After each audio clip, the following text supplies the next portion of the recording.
রাজধানীর পল্লবীতে ৮ বছর বয়সী স্কুল ছাত্রী রামিসা আক্তারকে ধর্ষণ ও হত্যার ঘটনায় করা মামলার প্রধান অভিযুক্ত সোহেল রানা ও তার স্ত্রী স্বপ্না খাতুনের বিরুদ্ধে চার্জ গঠন করে আনুষ্ঠানিক বিচারের আদেশ দিয়েছে ট্রাইব্যুনাল। সোমবার ঢাকা মহানগর শিশু সহিংসতা দমন ট্রাইব্যুনালের বিচারক মাসরুর সালেকিনের আদালত এ আদেশ দেন। এদিকে অভিযোগ গঠনের শুনানিতে আদালতে হাজির করার সময় প্রধান আসামি সোহেল রানা নিজের দায় আংশিক স্বীকার করে ডলার নামে এক ব্যক্তির বিরুদ্ধে অভিযোগ তুলেছেন। এতে করে এ মামলায় নতুন বিতর্কের জন্ম দিয়েছে বলে মনে করছেন সংশ্লিষ্টরা। এর আগে রাষ্ট্র ও আসামি উভয় শুনানি শেষে বিচারক সোহেল রানা ও তার স্ত্রী স্বপ্না খাতুনের বিরুদ্ধে আনা অভিযোগ পড়ে শোনান।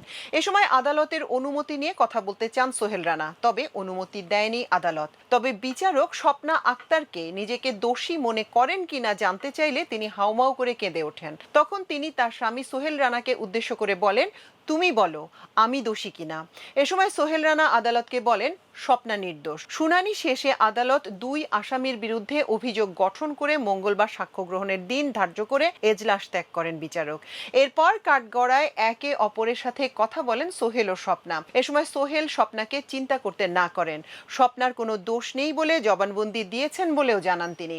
এরপর স্বপ্নাকে কাঠগড়া থেকে পুলিশি নিরাপত্তায় হাজতখানায় নেওয়া হয়। এ সময় স্বামী সোহেল রানার দিকে তাকিয়ে থাকেন স্বপ্না। সোহেলও তাকে অভয় দিয়ে বলেন, চিন্তা করো না। এরপর কাঠগড়ায় দাঁড়িয়ে সোহেল উপস্থিত আইনজীবীদের উদ্দেশ্যে বলেন, আমি নির্যাতন করি নাই, শুধু লাশ কেটেছি। নির্যাতন করেছে ডলার নামে একজন। আমি পাপ করেছি, আমাকে সেই পাপের শাস্তি দেন। তিনি আরো বলেন, মেয়েটাকে এনে দিতে পারলে ডলার তাকে 2 লাখ টাকা দেওয়ার কথা বলেছিল। এরপর পুলিশ সদস্যরা তাকে থামিয়ে দেন। আদালত থেকে নেয়ার পথে সোহেল সাংবাদিকদের উদ্দেশ্যে বলেন, মিরপুর 11 নম্বর লাইনের বাড়ি ডলারের। রামিসাকে নির্যাতন ও হত্যার মূল আসামি ওই ডলার। নির্যাতন করেছে ডলার, মেরেছেও ডলার। ওকে ধরেন, আপনারা সব পাবেন। সোহেল বলেন, আমার ওয়াইফ আমাকে সাহায্য করেনি, আমার ওয়াইফের কোনো দোষ নেই। আমার দোষ আছে, ডলারেরও দোষ আছে। আমি অত অপরাধী না, আমি শুধু বাচ্চারে 2 টুকরা করেছি। নির্যাতন করেছে ডলার, মেরেছে ডলার। আমার কোনো ডিএনএ টেস্ট নেয় নাই, অটোমেটিক নিয়ে নিছে। ডলার আমাকে 2 লক্ষ টাকা দিছে। ডলার অনেক ধনী লোক, টাকাওয়ালা। পরে এই বিষয়ে জানতে চাইলে পিপি অ্যাডভোকেট আজিজুর রহমান দুলু বলেন, আসামি সোহেল রানা স্বীকারোক্তিমূলক জবানবন্দিতে ডলার নামে কোনো ব্যক্তির কথা উল্লেখ করেননি। এমনকি তদন্তেও এমন কোনো ব্যক্তির সম্পৃক্ততার তথ্য পাওয়া যায়নি।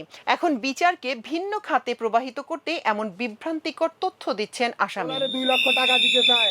রামিসা হত্যার মূল আসামিকে আপনি কি মনে করছেন? ডলার ডলারকে ওই মিরপুরে